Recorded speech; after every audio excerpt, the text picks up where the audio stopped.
Hello and welcome to Lavnish Sir ki class. This is Directorate of Education GNCT of Delhi's worksheet number 41, and it is only for class 8 students. It has taken from the subject English. And we will learn and understand the remaining part of the lesson. This is Geordie's Fawn continued. यानी आज की इस worksheet में हम this is जॉर्डीज fawn lesson का remaining part समझेंगे। आपको याद है ना, लास्ट वर्कशीट में भी हमने यही लेसन समझा था, उसका एक पार्ट समझा था और हमने ये समझा था कि किस तरह से मिलविल और जॉर्डी दोनों के दोनों दे गो टू द फॉरेस्ट, वो फॉरेस्ट जाते हैं और वहाँ पर जाते जाते फिर अचानक से जॉर्डी कहता है कि नहीं, अब आप यहीं रुक जाइए, यहाँ से आगे मैं ही पैदल जाऊँगा और मैं ही उस फॉन को ढूंढ के लेकर आऊँगा। अब आगे क्या होता है, let's find. So let's start with question number A. Put the sentences in the correct order in the blanks below. आपको क्या करना है, यहाँ पर कुछ सेंटेंसेस लिखे हैं जैसे वो सारी स्टेटमेंट्स हैं जैसे जैसे वो कहानी के अंदर आई, उनका क्या ऑर्डर था, कौन सी इसमें जो सेंटेंस था वो पहले आया, यानी जो घटना पहले हुई थी आपको उसको सबसे पहले रखना है, फिर उसके बाद फिर उसके बाद फिर उसके बाद। तो इस तरह से हमें करना है। पहले हम इन सेंटेंस का मतलब समझ लेते हैं। जैसे first sentence is Penny felt hemmed in when Jody proposed to bring the fawn home. तो देखिए जो उसका पापा था वो थोड़ा सा सरप्राइज भी हुआ, हैम्ड हुआ कि जॉर्डी ने खुद से कहा कि वो फ़ोन को घर लेकर आना चाहता है। फिर दूसरा सेंटेंस है Millwheel offered to give a ride to Jody to find the fawn, और मिलविल ने खुद से ये ऑफ़र किया कि वो जॉर्डी को फ़ोन को ढूंढने अपने साथ घोड़े पे लेकर जाएगा, राइड घुड़सवारी पर, मतलब घोड़े पे साथ लेके जाएगा। Then fawn's mother was killed. जो फॉन था उसकी मदर यानी जो डो था वो डो थी जो मादा हिरनी होती है वो मर गई थी।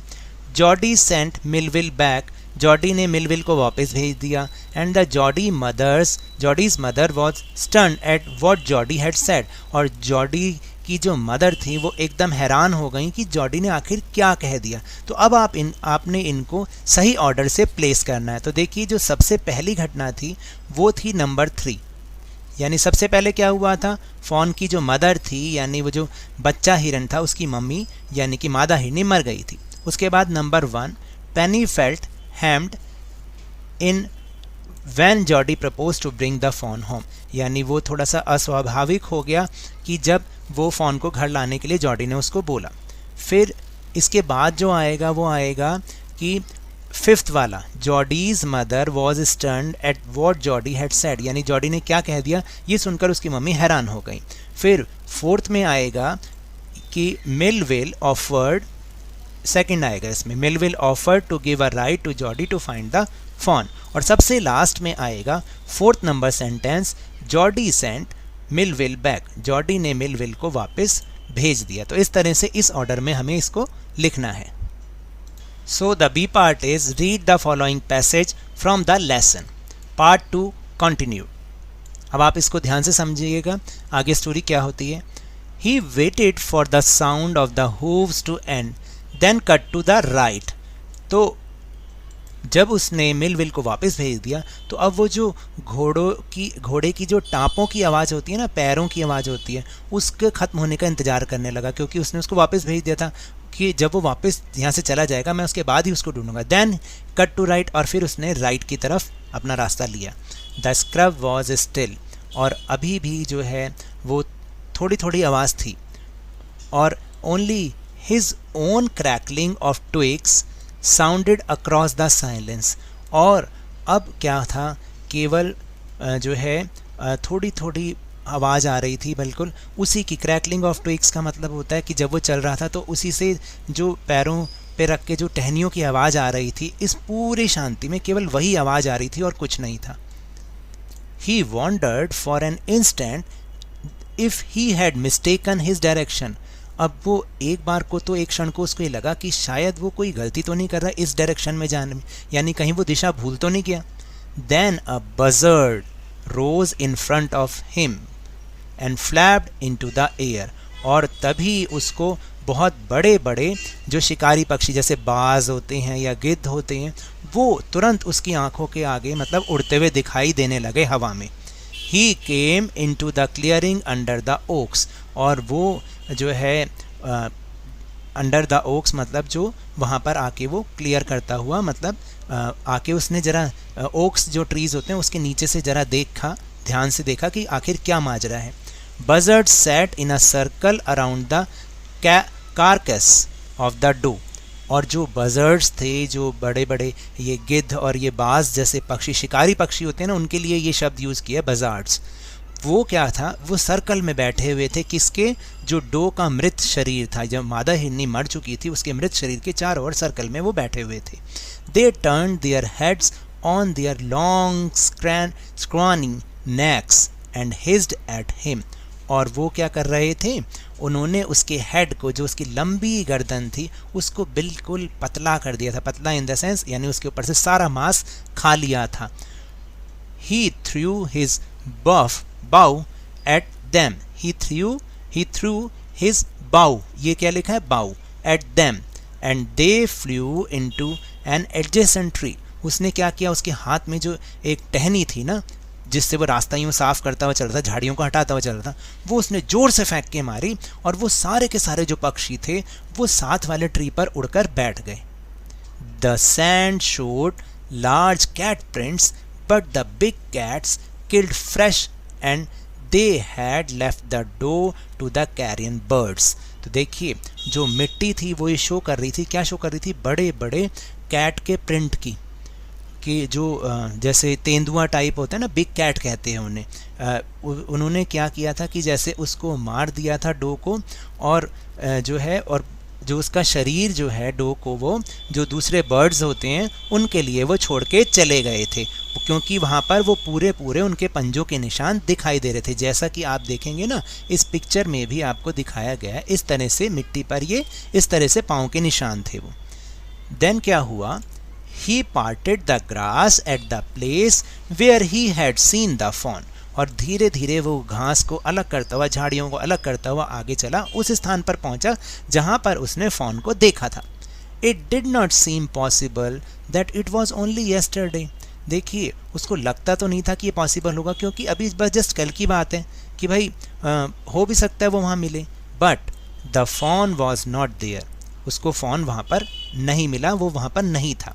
ही circled the clearing, there was no sound no sign, और उसको वहाँ पर किसी तरीके की कोई आवाज़, कोई साइन उसका फॉन का नज़र नहीं है। The buzzards clack their wings impatient to return to their business, और जो बजार्ड्स थे, जो ये आपने देखा ना यहाँ पर ये बाज बैठे हुए, बाज, चील या जो गिद्ध होते हैं, उन पक्षियों के लिए यूज़ किया जाता है बजार्ड्स, वो अपने पंख फड़फड़ा रहे थे और बेकरार हो रहे थे वापस से उसके मृत शरीर को खाने के लिए। फिर इसके बाद क्या हुआ, he return to the spot where the fawn had emerge and dropped on all fours studying the sand for the small hoof prints, और उसने क्या किया कि वो उस जगह पर गया जहाँ पर उसने फॉन को निकलते हुए देखा था, और जो है फिर उसने क्या किया कि स्टडी द सैंड, मतलब उसने मिट्टी को ज़रा ध्यान से देखा और छोटे छोटे प्रिंट्स को देखने लगा। The night's rain had washed away all tracks except those of cats and buzzards, और जो रात को बारिश हुई थी उन्होंने सब कुछ साफ़ कर दिया था, सिर्फ और सिर्फ क्या बचा था कि वो जो कैट जिन्होंने उसको मारा था, बिग कैट या तेंदुआ वगैरह, जिसने उस डो को मतलब मार के छोड़ दिया था, और जो बजार्ड्स थे उन्हीं के ही साइन थे मिट्टी के अंदर, बाकी सब रात की बारिश में धुल चुका था। Now the C part, filling the following blanks using the hints below. आपको जो हिंट्स दे रखे हैं साथ में उनको यूज़ करते हुए ब्लैंक्स को फिल करना है। जैसे first is who was it that went away on the horse, तो वो कौन था जो कि हॉर्स पर गया था, ऑफ कोर्स जॉडी, तो आपको यहाँ पर लिखना है Jody. Next is Jody was trying to find, Jody क्या ढूंढने की कोशिश करता है, इस वे, अपना रास्ता या उस फॉन को या अपने प्लांट्स को, तो Jody was trying to find the fawn. Next is Jody had come to the place where, क्या था, जॉडी वहाँ उस जगह पर आया जहाँ पर there was a stream of water और he had seen the fawn?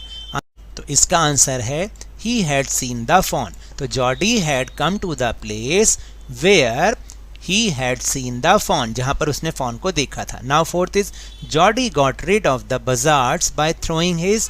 Jordi ने कैसे छुटकारा पाया उन बजार्ड से? क्या फेंका उनके ऊपर? बॉल फेंकी थी या बाऊ फेंका था? तो आंसर इज बाऊ, यानी वो टहनी जो उसके हाथ में थी वो उसने फेंक के देकर मारी थी उनको। Whose footprints did the sand show? किसके फुटप्रिंट्स मिट्टी में दिखाई दे रहे थे? बजार्ड्स के, फॉन के या बिग कैट्स के? So the answer is big cats. Then what did the buzzards do on seeing Jody? Buzzards ने क्या किया जॉडी को देखकर? हिज्ड एट हिम और रेन आफ्टर हिम? वो भाग गए थे या और खाने लग गए थे उसको? Hissed at him. Answer is hissed at him. 7 is why did the buzzards clack their wings? वो अपने पंख क्यों फड़फड़ा रहे थे? टू गिव जॉडीज डायरेक्शन, अपने जॉडी को डायरेक्शन देने के लिए, या to return to their business, या वापस अपने काम पे लगने के लिए? तो answer is to return to their business. In the last is find a word from the above extract which means near by. Near by का मतलब बताइए, इसमें ऊपर लिखा भी होगा, सेम मीनिंग बताना है, तो वो है स्पॉट। नियर बाय का मतलब वो जगह या spot. A large branch of tree, और बड़ी टहनी, जो एक वृक्ष की बड़ी टहनी को क्या कहते हैं? बाऊ। तो उसके लिए शब्द है बाऊ। So now that's all for this worksheet. अगर मेरे इस तरह समझाने से आपको थोड़ा सा भी समझ में आया तो इस चैनल को ज़्यादा से ज़्यादा सब्सक्राइब कीजिए, लाइक कीजिए और बहुत ज़्यादा शेयर भी कीजिए। और हाँ, मेरे साथ इसी तरह वर्कशीट को समझते रहिए, लेकिन ध्यान और मन लगाकर पूरी मेहनत और लगन के साथ पढ़ते रहिए। And if you want to defeat corona virus then please wear a mask, क्योंकि जब तक दवाई नहीं तब तक कोई ढिलाई नहीं। Thank you very much.